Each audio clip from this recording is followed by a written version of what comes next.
Lalu saya musyawarah dengan guru-guru saya. Apa kata guru saya? Dikatakan dari Sulaiman bukan kembali ke dunia hiburan, tapi menjemput teman-teman untuk sama-sama kembali kepada Allah. Jadi musik saya itu cuma jembatan wasilah saya itu dakwah. Banyak lagu-lagunya, dengar. Banyak orang masuk Islam masuk lagu-lagu itu. Banyak orang masuk Islam.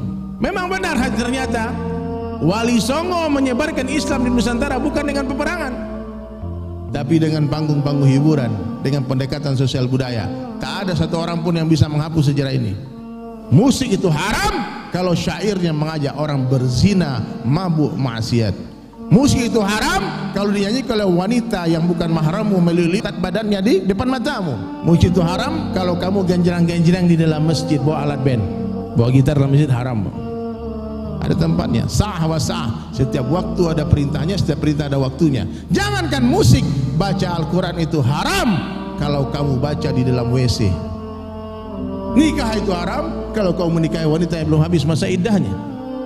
Agama ini luas, terlalu luas untuk disempitkan, dalam, terlalu dalam untuk didangkalkan. Ya'lu wa la yu'la alaih, tinggi, terlalu tinggi untuk direndahkan, indah, terlalu indah untuk dirusak. Jangan kau sempitkan.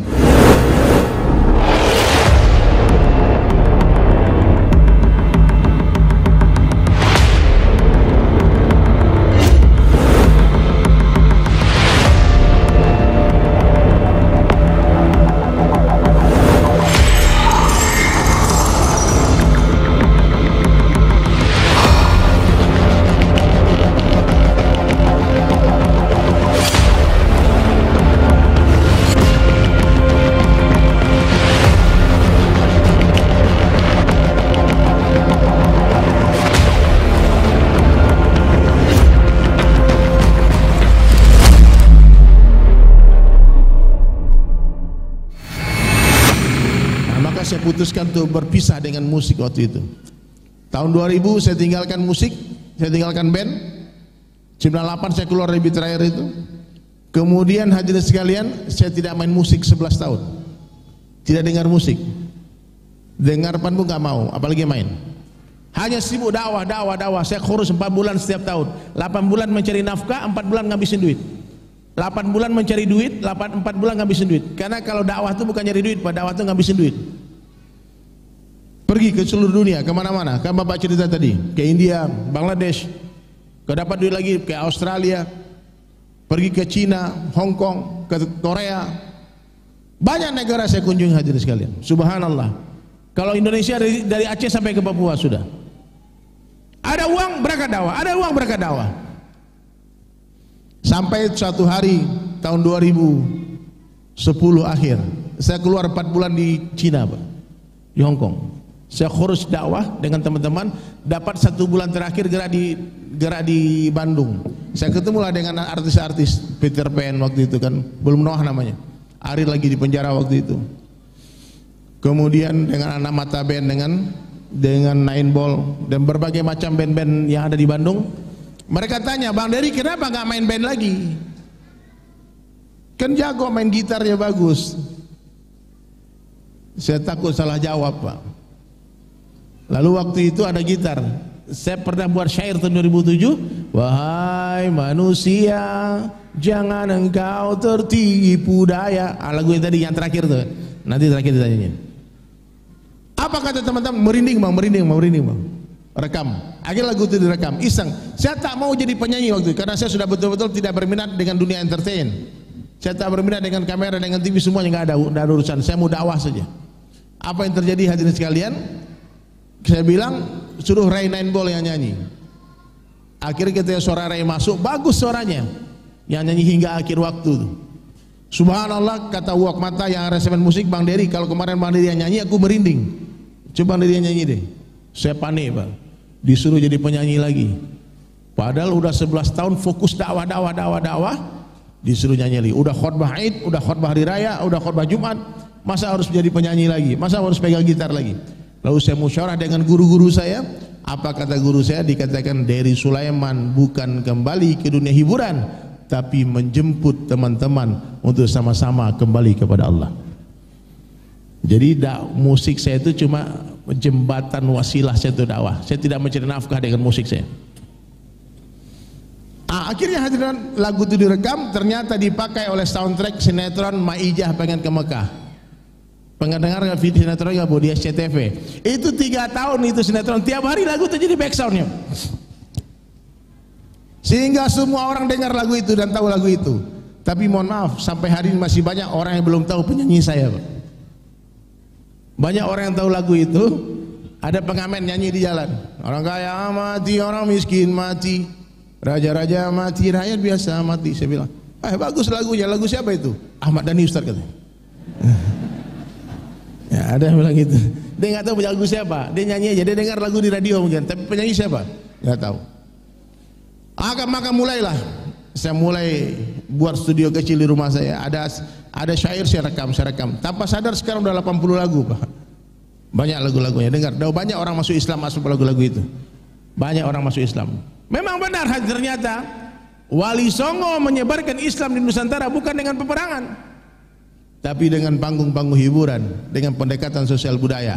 Tak ada satu orang pun yang bisa menghapus sejarah ini. Tapi bang, kata pengajian Ustadz sana musik haram bang. Gimana bang? Musik itu haram betul ketika azan berkumandang. Musik itu haram kalau syairnya mengajak orang berzina, mabuk, maksiat. Musik itu haram kalau dinyanyikan oleh wanita yang bukan mahrammu, meliliukan pantat badannya di depan matamu. Musik itu haram kalau kamu genjreng-genjreng di dalam masjid bawa alat band, bawa gitar dalam masjid, haram. Ada tempatnya, sah wa sah. Setiap waktu ada perintahnya, setiap perintah ada waktunya. Jangankan musik, baca Al-Quran itu haram kalau kamu baca di dalam WC. Paham? Puasa itu haram kalau kamu berpuasa di hari tasyrik. Sholat itu haram kalau kamu sholat habis sholat subuh dan habis sholat asar. Tak ada sholat sunnah di sana. Nikah itu haram kalau kamu menikahi wanita yang belum habis masa iddahnya. Agama ini luas, terlalu luas untuk disempitkan, dalam, terlalu dalam untuk didangkalkan. Ya'lu wa la yu'la alaih, tinggi, terlalu tinggi untuk direndahkan, indah, terlalu indah untuk dirusak. Jangan kau sempitkan. Kau lagu-lagu Opik, Maher Zain, lagu-lagu religi yang lainnya. Berapa banyak orang yang tak pernah datang ke pengajian, dia dengar lagu itu menetes air matanya. Tak semua orang soleh-solehah kalian yang mau datang ke masjid. Maka ada orang yang didatangi tersentuh dengan media-media yang lain. Maka dakwah bukanlah sebuah profesi, tapi apapun profesi kita wajib berdakwah. Paham? Maka saya berhijrah dari musisi metal jadi musisi religi. Kalau Bapak Ibu belum pernah dengar lagu-lagu saya, silakan buka di YouTube. Kemudian melukis, saya tinggalkan juga lukisan, Pak. Saya nggak mau lagi melukis. Sampai satu hari dapat nasihat, kenapa tak hijrah menjadi pelukis kaligrafi? Akhirnya saya mulai melukis kaligrafi, hadirin sekalian. Dan sekarang saya dapat penghargaan dari MURI, Museum Rekor Indonesia, sebagai pelukis kaligrafi tercepat di Indonesia.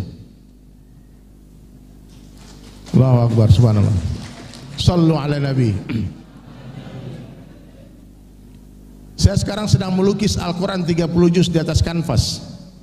Dan itu proyek pertama di dunia. Belum pernah sekalipun ada orang yang melakukan ini. Melukis Al-Quran 30 juz di atas kanvas ukuran sebesar ini, 120 kali 90. Sekarang sudah selesai 20 juz, tinggal 10 juz lagi. Untuk apa?